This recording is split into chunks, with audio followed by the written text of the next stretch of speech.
Hello everyone, welcome back to the new video of AP Knowledge Point. What if the biggest problem facing the world today isn't a lack of money, resources, or technology? What if it is something much deeper? At the G7 Summit 2026, India made a surprising argument.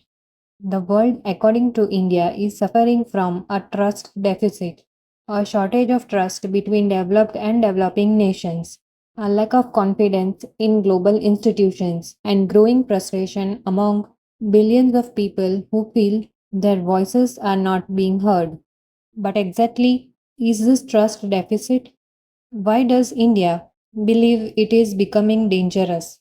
And what solutions did India propose? Let's explore. Welcome back to our special series on India's participation in the G7 Summit 2026. In episode 1, we learned about the G7 and why India was invited. Today, we will examine India's core message to world leaders. By the end of this video, you will understand what the Global South means, why India spoke about a trust deficit, how India wants to reform global governance, why this message matters for the future of international relations. So let's begin. What is the Global South? The term Global South is frequently used in international diplomacy, but what does it actually mean?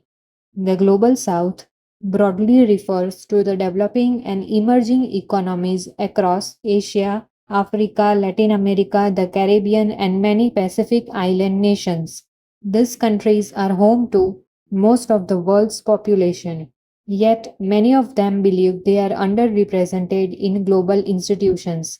For decades, important decisions affecting trade, finance, climate policy, and technology have been dominated by developed nations. As a result, many developing countries feel that their concerns receive insufficient attention.